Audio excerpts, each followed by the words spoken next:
is Kathy, and today we're going to be making our indoor festive centerpiece. So first off, I have everything laid out here. I've got my container, all the picks that you'll be given, and my bunch of 3 different types of greens here. So you'll get your container like this, and it's got the foam in it. You're going to want to water that and just get the brick of foam nice and watered before you start. So to begin, we're going to go through 3 different types of greens. So first off, I always start with my red cedar.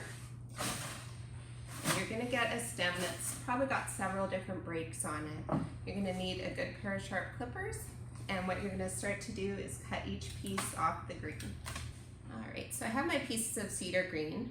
If you want to cut it down a little bit, you can do so. Make sure that you always remove any of the bottom bracts of greens on there so that you have at least an inch or 2 on the bottom, because your placements want to go into the foam nice and deep so that they're not going to fall out, and also so the greens can get the water. So we're going to start our placements going all around the bottom of the foam here, and they're kind of on an angle so that they're going to go over the edge of the centerpiece. Okay, so this is how it's going to start and look in the beginning. So you have a nice perimeter, and it gives you your total length of your centerpiece, so you're not going to be going over that with your next greens. So from this stage, I'm going to start entering some more cedar. We're going to stay with the same green and add some pieces coming up the top. Alright, so I'm just going to show you the end of this first step with the red cedar. So I've got some going from the base of the foam and coming right up into the top of the foam. The goal when you're done greening is to have no foam showing. And so while it might seem a little sparse right now, once you add your 2 other greens, it's going to fill it in nice.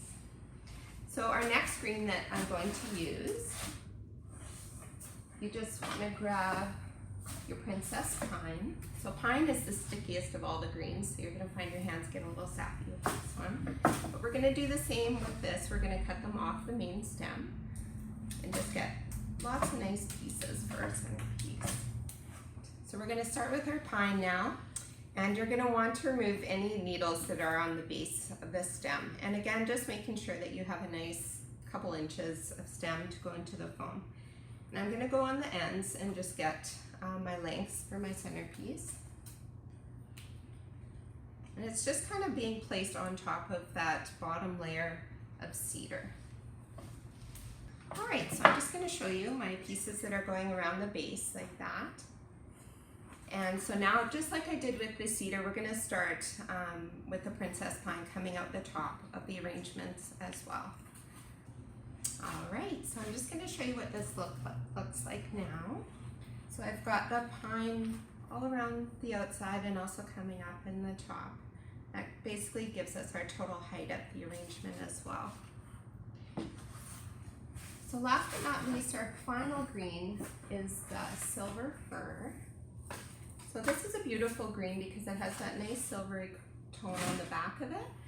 Alright, so here we have our silver fir. We've got all our nice pieces cut, and we're going to start placing those in the arrangement.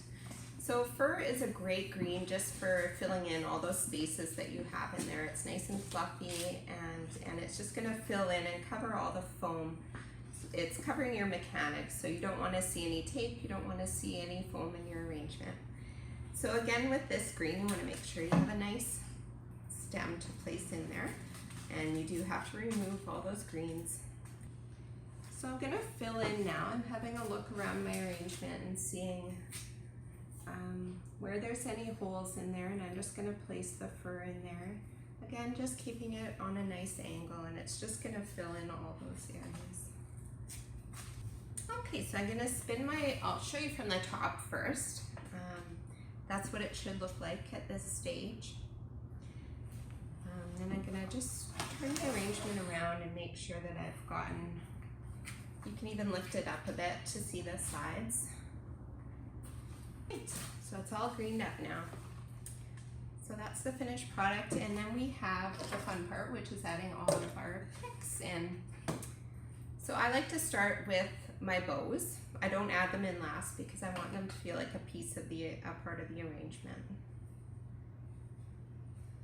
So now in this one I did them a little bit on an angle on each end of the arrangement. You can put them straight on the ends. You could, really it's up to you, but I'm gonna do them sort of on a diagonal. Now we have this really fun birch pick, and we're gonna place that right in the center.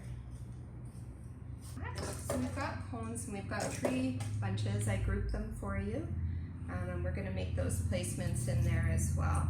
So we have our berries here, and we're gonna place those in as well. I'm just gonna put them at the top of the arrangement on either side.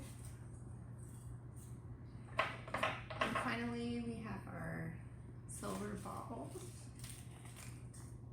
Just gonna put those one on each side as well. And we have our cute little cardinal.